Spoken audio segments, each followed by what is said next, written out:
Kita akan kembali lanjutkan perbincangan. Sudah ada satu narasumber lagi yang bergabung dengan kita dan akan memberikan pandangannya tentunya melalui daring. Pak Wahyu tadi sudah sempat saya kenalkan dari Kompolnas. Ini akan melihat dan juga menyikapi apa yang menjadi aduan dari Ibu Titin selaku kuasa hukum dari Saka Tatal. Ini dari sudut pandang Kompolnas. Pak Wahyu, ada laporan yang dilakukan oleh Ibu Titin setidaknya kemudian membuka fakta kembali dari kasus yang terjadi 2016 silam. Ada salah prosedur penangkapan. Kemudian juga kita dengarkan tadi bagaimana Bu Titin bercerita hasil visum ini tidak sesuai dengan apa yang dikemukakan di pengadilan juga. Termasuk juga yang menjadi tuntutan dari jaksa.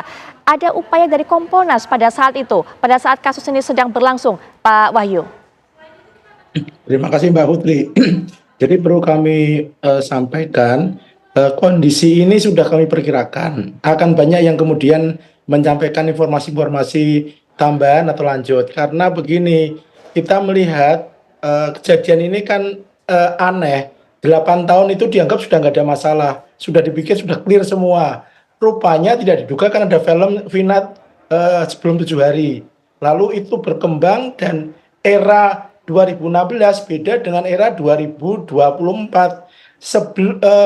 Sebelum pandemi, orang tidak begitu aware dengan namanya medsos. Setelah pandemi, yang namanya medsos itu hal yang biasa untuk semua orang. Begitu ini muncul, sekarang semua bersuara, karena yang tidak terungkap di fakta kan ketika di publik, maksudnya di publik, ketika di persidangan semua mencabut BAP. Nah, sekarang semua teriak, hal ini menurut saya, sikap dari Polda Jabar yang sangat lamban merespon ini hanya dengan statement-statement, lalu muncullah banyak spekulasi, muncullah orang yang mengajukan data, dan ini kalau tidak segera diatasi dengan cepat, maka statement dari Mabes Polri yang akan turun memberikan bantuan teknis dan taktis itu segera mungkin. Sepanjang itu mundur terus, maka akan nanti sebentar lagi tentu ada yang mengungkap lagi, ada mengungkap lagi, dan ini akan seperti bola salju yang menurut saya kalau tidak diatasi secara pasti dan secara detail, yang kami sarankan menggunakan scientific crime investigation dengan memeriksa kembali mereka yang sekarang di LP, kemudian mendalami, tidak sekedar membuat publik itu senang dengan statement-statement yang menghibur dalam tanda petik. Seperti kemarin ada nyebar DPO, orangnya nggak jelas siapa orangnya, laki perempuan, umur berapa. Yang terjadi kan kemudian spekulasi-spekulasi sampai lurahnya akan membantah, kebingungan dan sebagainya. Ini nanti akan muncul lagi kemarin yang Saka yang sudah keluar dari penjara tahun 2020. Tidak pernah ada problem. Begitu ini muncul seolah-olah ada wah ini kesempatan untuk akan menunjukkan bukti baru atau ingin menunjukkan saya ingin ada keadilan baru. Nah, ini kemudian akan berkembang terus. Jadi pendek kata menurut saya ini perlu disikapi oleh Polri. Ini reminder bagi Polri. Sekarang ini tidak lagi zamannya nutup-nutupi, tidak lagi zaman hanya statement, harus action, dan action itu harus secara taktis betul, sehingga publik tidak dibuat dengan spekulasi-spekulasi yang justru membingungkan orang nanti. Ya. Pak Wahyu mengatakan ini harus disikapi dengan cepat, ada action dengan cepat. Mana kemudian yang harus kemudian diberikan penanganan terlebih dahulu, menemukan DPO 3 DPO tersebut, atau kemudian pihak kepolisian juga mendengarkan dan membuka kembali keterangan-keterangan ataupun juga fakta-fakta yang baru diungkap, termasuk juga oleh Saka ini. Mbak, yang namanya 3 DPO itu kan sampai sekarang bikin orang bingung. Kan tidak jelas siapa orangnya. Statement silakan cari, silakan orang melapor, tapi melaporkan siapa kan tidak pasti. Kan bisa dilakukan, mohon maaf ini, saya tidak begitu menguasai, tapi secara logika bisa misalkan memeriksa kembali 8 orang, menanyakan secara detail apa yang pernah dilihat, kemudian yang pernah tergambarkan, dibuat sketsa misalkan ya, atau dengan cara lain bantuan dari Mabes ini kan akan memberikan bantuan teknis dan taktis. Di sana kan banyak expert, banyak ahli-ahli yang lebih paham dalam hal penyidikan, lebih paham mengenai forensik dan sebagainya. Ini kan harus segera didorong, Mbak, di-push. Kalau ini nggak didorong ya seperti ini, nanti ada lagi yang muncul lagi, ada fakta baru. Jadi nanti semakin berkembang isunya dan semakin liar spekulasinya. Saya kira ini nggak bisa main-main lagi. Publik sudah menunggu betul, dan Kompolnas sudah bersurat ke Polda Jabar untuk minta penjelasan resmi kronologis. Sampai hari ini belum ada jawaban dari Polda Jabar. Surat jawaban itu belum ada. maksud kami dengan kami bersurat, kalau ada pegangan surat dari Polda Jabar, setidaknya kami tahu apa kesulitannya sih. Kalau kesulitannya itu diatasi oleh kita, ya kita atasi. Kalau tidak bisa, ya kita diskusikan atau kita minta bantuan pihak yang bisa mengatasi. Ini menurut saya keseriusan munculnya dari sana, Mbak, menurut saya. Baik, Bang Aristo, harus dibuka kembali dari awal, dilakukan pemeriksaan ulang kepada 8 orang terpidana ini untuk menunjukkan keseriusan pihak kepolisian yang sekarang kalau katanya Pak Wahyu begitu lambat gerakannya. Jadi tergantung ya konteksnya apa mau memeriksa lagi. Jadi saya tadi sudah katakan pintu masuk untuk memeriksa kembali itu adalah dengan kaburnya 3 DPO ini. Ya, dengan investigasi 3 DPO ini. Dengan kaburnya 3 DPO ini artinya kan masih proses investigasi masih berjalan. Ya. Nah, disinilah kalau misalnya dia sudah tertangkap itu kan dilakukan kembali proses penyidikan investigasi. Disitulah 8 orang ini bisa dimintai keterangan. Oke. Diperbandingkan aja keterangannya masih sama nggak dengan keterangan yang lama, yang sebelumnya, yang sudah menjadi putusan pengadilan. Itu pintu masuknya justru lewat situ. Nah, seperti kayak misalnya Saka, justru di situ pintu masuknya dia bisa dimintai kembali, misalnya dalam rangka menyidik 3 DPO ini. Gitu. Nah, tapi kalau misalnya mau membatalkan tadi putusan pengadilan tadi, ya, kalau mau yang bisa membatalkan putusan pengadilan itu bukan polisi penyidikan lagi, tapi tingkat jenjang yang lebih tinggi, yaitu peninjauan kembali tadi. Peninjauan kembali itu kan tadi bukan hanya bukti baru, ada 3 syarat peninjauan kembali pidana. Betul, bukti baru itu yang memang yang paling kuat.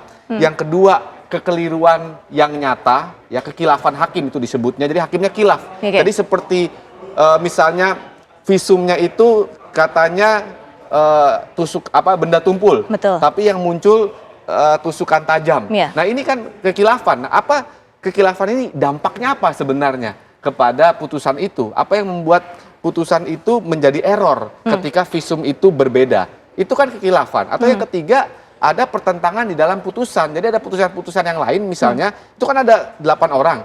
Dari 8 orang itu faktanya berbeda-beda. Nah, itu juga menjadi indikasi untuk peninjauan kembali. Jadi itu ya. Jadi yang paling sederhana dalam membuka kembali putusan ini adalah misalnya para terpidana ini yang sedang menjalani atau Saka ini itu mengajukan peninjauan kembali. Ya, peninjauan kembali terhadap fakta-fakta tadi. Jadi bukan hanya bukti baru. Nah, yang kedua, ketika melakukan penyidikan terhadap 3 DPO ini dalam rangka mengejar 3 DPO ini, atau misalnya kalau dia sudah tertangkap, itu bisa diperiksa kembali keterangan-keterangan ini. Kuncinya adalah tertangkap terlebih dahulu 3 DPO tersebut. Itu salah bisa. Satunya, pintunya salah satunya. Pintu salah satunya. Ya, baik. Pak Hasto juga mungkin ada pandangan mengenai hal ini. Ya, kalau kami ini kan lembaga yang memang mendapat mandat dari negara untuk memberikan perlindungan pada saksi dan korban. Ya. Jadi tanpa status itu kita sulit untuk bisa memberikan atau melakukan intervensi di dalam perkara ini. Bahkan ketika nanti ibu pengacara tadi bersama kliennya mengajukan peninjauan kembali, itu statusnya kan belum bisa disebut sebagai korban. Itu kesulitan kami.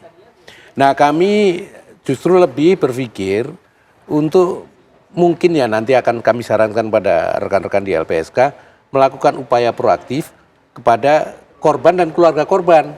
Karena itu yang jelas, mempunyai hak untuk mendapatkan pelayanan dari negara, baik itu sebagai korban nantinya misalnya membutuhkan ganti rugi dari pelaku, kita akan melakukan penilaian. Atau sekarang kalau misalnya dia sebagai korban atau keluarga korban mendapatkan tekanan-tekanan di dalam proses pemeriksaan misalnya, itu kami akan bisa lindungi. Juga hak-hak lain dalam bentuk bantuan, misalnya bantuan psikologis, kalau misalnya ada gangguan psikologis yang dialami oleh keluarga ini karena peristiwa tersebut, dan karena berlarut-larutnya, atau setelah sekarang menjadi ramai lagi, itu ada trauma psikologis, kita bisa berikan bantuan psikologis, termasuk bantuan-bantuan lain. Baik, kita akan lihat sebelum kita lanjutkan perbincangan juga nanti kita dengarkan bagaimana keterangan dari Bu Titin. Kami akan bawakan Anda data dan juga fakta, ini catatan dari apa yang disampaikan oleh kuasa hukum dari Saka Tatal mengenai perbedaan adanya kejanggalan-kejanggalan yang baru saja terungkap. Kita lihat deretan kejanggalan dalam kasus pembunuhan Eki dan Vina ini Ini versi pengacara terpidana bahwa hasil visum atau otopsi berbeda dengan hasil persidangan. Kita tahu tadi salah satunya juga sudah kita dengarkan Bu Titin bercerita mulai dari kemarin bahwa luka yang diderita dari hasil visum ini oleh korban adalah luka akibat benda tumpul, bukan tusukan benda tajam. Nah, kita lihat juga kembali kesalahan prosedur penangkapan, pemeriksaan dan identitas pelaku. Ini yang dikatakan oleh pengacara. Bagaimana tidak ada surat penangkapan, ditangkap kemudian 8 orang itu, dan para pelaku ini mengaku, termasuk juga Saka yang saat ini sudah bebas, mengaku tidak mengenal korban, kemudian juga merasa dan juga mengaku mendapatkan intimidasi pada saat itu sehingga terpaksa mengaku telah melakukan pembunuhan kepada Vina dan Eki. Dan berikutnya kita lihat. 8 terpidana mengaku tidak mengenal korban, ini yang kami sampaikan, dan juga tidak mengenal pelaku buron atau 3 DPO tadi. Itu disampaikan oleh 8 terpidana termasuk juga Saka. Baik. Ya, kita akan menuju ke Ibu Titin terlebih dahulu. Ibu, kami mungkin bisa dapatkan informasi sejak kapan Ibu ini menjadi kuasa hukum bagi Saka Tata dan juga 1 terpidana lagi yaitu Sudirman? Sebetulnya sejak awal terjadinya penangkapan, saya sudah oleh orang tuanya, ketika orang tuanya mendengar informasi anaknya ditangkap, saya sudah pegang, Mbak, pegang 7 karena 7 itu karena yang satu itu kan ketika yang tanggal 31 Agustus itu yang 7 orang ditangkap, yang satu kan sebetulnya sudah ada di dalam, Mbak, sudah ada di dalam perkara Sajam. Dia sejak tanggal 30 sudah ada surat penangkapan, dia sudah ada di dalam.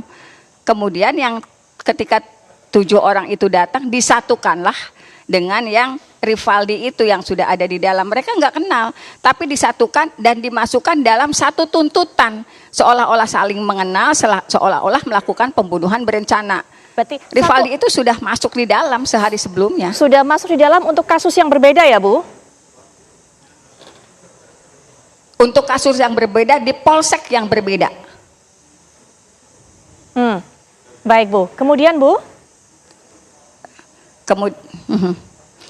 Kemudian Saka kan terpidana terdakwa anak waktu itu sebetulnya sejak tanggal 31 penangkapan, tanggal 1 Agustus saya sudah berusaha datang ke Polres Cirebon Kota setelah mendapat informasi dari keluarganya. Cuman waktu itu sudah tidak ada di Cirebon Kota, alasannya sudah dioper ke Polda.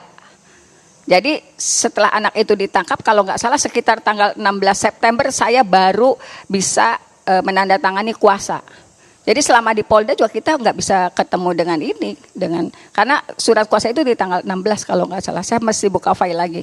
Tapi kalau nggak salah 2 minggu setelah 8 orang itu ditangkap.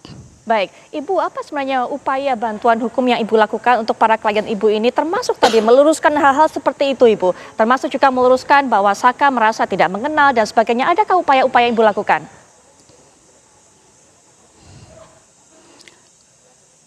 Sejak 2016-2017 saya sudah melakukan berbagai upaya, Mbak. Kalau nggak salah tanggal 6 September saya bisa cek lagi karena filenya ini berantakan, saya sudah melapor ke Propam Polda Jabar. Saya sudah melakukan itu. Kemudian juga sidang anak juga kami merasa tidak nyaman, saya sudah ke Komisi Yudisial. Kemudian saya juga sudah melakukan pelaporan ke Komnas HAM. Cuman tanggal-tanggal pastinya saya ini tanda terimanya ada, cuman saya berkasnya harus saya bongkar kembali. Kemudian di media sebetulnya yang tersangka waktu itu masih tersangka babak belur itu tahun 2016 dan 2017 itu sudah beredar, Mbak. Dan saya juga sudah teriak-teriak ke media, tapi saya juga mendapatkan informasi bahwa waktu itu beberapa media memang sudah itu kan kasusnya yang dihembuskan geng motor, Mbak. Geng motor. Jadi sengaja dibikin orang-orang yang tertangkap itu yang sekarang waktu itu masih tersangka kemudian jadi terwakil itu orang-orang yang sadis. Fakta dalam persidangan seperti keterangan Liga Akbar atau saya lupa ini harus ini. Pokoknya fakta dalam persidangan ada anak namanya Liga Akbar. Liga Akbar itu teman dekatnya Eki. Dalam BAP dinyatakan bahwa jam 21.15 Liga Akbar itu masih bersama dengan Eki dan Vina. Vina menggunakan jaket ekstasi. Itu dalam BAP ada, Mbak. Tetapi dalam persidangan jaket itu tidak pernah dihadirkan. Jadi sebetulnya siapa yang geng motor, siapa yang sebetulnya para pelaku yang dianggap pelaku ini sebetulnya kan cuma kuli bangunan. Kuli bangunan pada saat penangkapan itu mereka baru selesai bekerja karena waktunya masih pukul 5.17 mereka ngumpullah di depan SMP 11 karena memang tempat tongkrongannya di situ. Mereka baru pada pulang kerja. Jadi yang tahun 2016, 2017 itu yang dihembuskan kekejaman para pelaku sebagai geng motor. Fakta di persidangan yang mempergunakan jaket ekstasi itu adalah Vina. Kenapa saya ngomong kayak gitu? Karena BAP-nya seperti itu. Baik. BAP-nya bunyi seperti itu. Ibu, ya. Adakah upaya banding, Bu, pada saat itu? Banding, Mbak. Banding sampai kasasi kita lakukan. Baik, sampai kasasi. Ya. Kemudian juga Ibu tadi sudah mengatakan sudah melaporkan kepada Propam, kemudian Komisi Yudisial dan Komnas HAM. Apa respon mereka, Bu?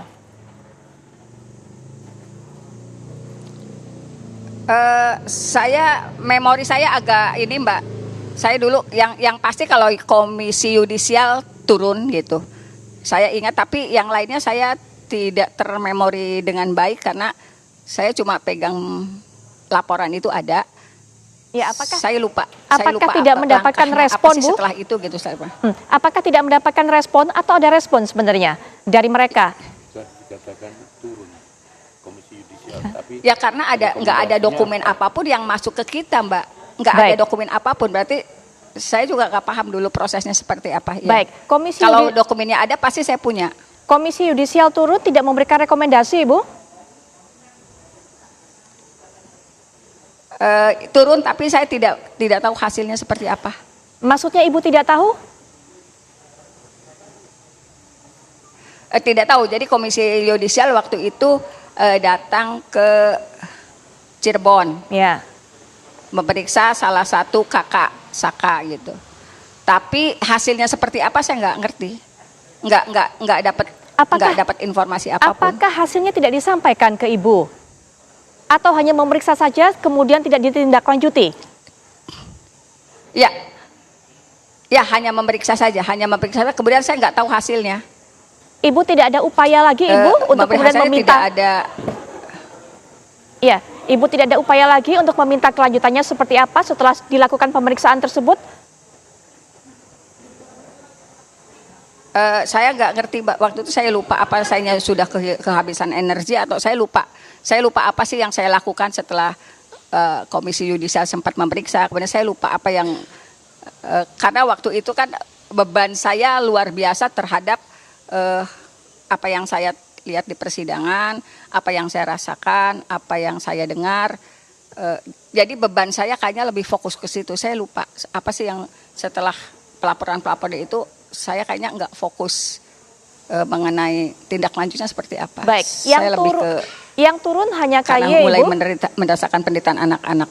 Yang turun hanya KY, pihak Propam tidak memberikan respon? Komnas HAM tidak memberikan respon? Yang saya hadapi waktu itu kalau nggak salah hanya KY. Saya masih ingat waktu itu saya dipanggil ke sebuah hotel di Cirebon, dimintai keterangan. Yang saya ingat hanya KY yang ada upaya datang ke Cirebon, kemudian saya dipanggil sama kakaknya Saka ke sebuah hotel di itu. Karena wawancaranya di hotel kalau nggak salah. Yang termemori banget sama saya itu. Kalau yang lainnya saya ngeblank, kayaknya memang nggak ada komunikasi tindak lanjutnya. Baik, termasuk Ibu sudah tidak mengingat lagi siapa nama orang yang kemudian menanyakan Ibu pada saat itu yang turun dari KY. Ibu sudah tidak ingat? Enggak Baik, ingat, Mbak. Baik Ibu, nanti kita akan lanjutkan kembali. Nanti lama juga banget, Pak Hasto bisa berikan tanggapan, Pak Aristo juga, Pak Wahyu juga, tapi setelah jeda berikut ini kami segera kembali.